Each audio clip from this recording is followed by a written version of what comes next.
နောက်ခြေတော့ကြတော့ခြေသလုံးကိုဒုတိယနှလုံးခြေသလုံးနဲ့နှလုံးဒီမှာရှိတယ်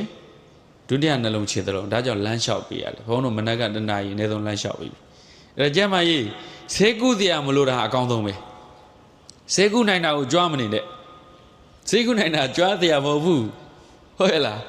ဒီတော့တို့ဘယ်နိုင်ငံသွားကူတာဘာညာအဲ့ဒါကြွားတရားမဟုတ်ဘူးယောဂထုလို့ကူနေရတာလေဆေးကုတရားမလို့ဘူးဆိုတာမှတဲကောင်းဆေးကုတရားမလို့ဘူးဆိုရင်တော့အစားအသောက်နေထိုင်ကိုဆင်ခြင်ရဒါဘုံဘုံတို့ကတရားပဲနော်ဓမ္မပရမမြတ်စွာဘုရားရှင်အာရောဂပရမလာပါတန်တုဋ္ဌိပရမတဏံဒီလိုမျိုးပြောတယ်အာရောဂပရမလာပါကျမ်းမာခြင်းဟာအကောင်းဆုံးကြွယ်ဝမှုပဲကျမ်းမာတာထက်ပိုကောင်းတဲ့ကြွယ်ဝမှုဆိုတာမရှိဘူးလူကကျမ်းမာတာနဲ့စိတ်ကအလိုလိုကိုတက်ကြွတယ်ရဲရင်အစာကိုနည်းနည်းစားအာရခပဲအာရခတံတာဘုံဘ body structure ထိန်းတာလေဘုံဘအရက်က9ဘိတ်နဲ့9လက်မရှိအဲ့တော့ဘုံဘက140ပေါင်ရှိရချိန်ကြည့်140ဘုံလုံးဝဒီခန္ဓာကိုယ်ရဲ့အရက်အရှိနဲ့ပေါင်နဲ့လုံးဝကတိထိန်းတယ်အဲကြောင့်ဘုံဘမပင်မမှုပေါ့ပေါ့ပါတော့လည်းရှိတယ်လူကလိုအပ်တာတဲ့ပိုးပိန်းနေတော့လေခန္ဓာကိုယ် immune system အာမကောင်းလိုအပ်တာတဲ့ပိုးပြီးဝနေတော့လေဝိတ်ချရတာတို့ body weight ကလောရတာ weight ကလောရတာဒါပင်ပန်းတယ်ဒါကြောင့်ဘုံဘဘာကိုကူးဆိုင်အစားအသောက်စားတဲ့ဟာကူးဆိုင်အရေးကြီးဆုံးကအစားအသောက်အာရခမြတ်စွာဘုရားရှင်မတ္တညုတဇဗတ္တသမိအစားအသောက်ကိုအတိုင်းရှိသည်စားတယ်မြတ်စွာဘုရားရှင်ဂုဏ်တော်ဘယ်လောက်ရှိတော့ဂုဏ်တော်9ပါးတယ်ဟုတ်လားဂုဏ်တော်9ပါးအကျယ်ချက်တော့ဂုဏ်တော်အနန္တပေါ့အဲ့ဒါမှာဝိဇ္ဇာစရဏတမ္ပန္နဆိုတဲ့ဂုဏ်တော်မပါဘူးလားဘယ်နှခုမြောက်3ခုမြောက်နော်ဝိဇ္ဇာစရဏ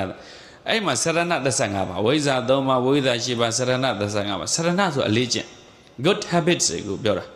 အလေးကျင့်ကောင်15ခုအဲ့ဒါမှာမြတ်စွာဘုရားရှင်ရဲ့15ခုမြောက်အလေးကျင့်ကမတ္တညုတဇဗတ္တသမိမြတ်စွာဘုရားရှင်ကပါသူကဒီအစားအသောက်နဲ့ပတ်သက်လို့ဆိုရင်တဲ့ဘောဇနိမတ္တညုတာတဲ့အစားအသောက်ကိုအတိုင်းရှည်သိပြီးစားတယ်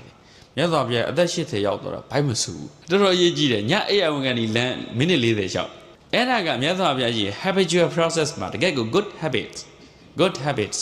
ဘုန်းတော်ဒါအရေးကြီးတယ် routine ပေါ့နေတဲ့ဘဝထဲမှာ good habits တွေကိုဘယ်မှာဘယ်လောက်ရှိလဲ physical အတွက်ရောဒီ mental အတွက်ရောဒါတွေလေ့ကျင့်ရအဲ့ဒီဟာကဘဝပဲအဲ့လိုမဟုတ်ဘဲနဲ့စားချင်တာစားအိတ်ချင်သလိုအိတ်နေချင်သလိုနေအဲ့ဒါဘာမှတန်ဖိုးမရှိဘူးအဲ့ဒီလူတယောက်ရဲ့တန်ဖိုးသူ့ကိုကြည့်လိုက် body structure ဘိုင်းကိုကြည့်လိုက်အနေအထိုင်ပြောဆိုဘိုင်းကိုကြည့်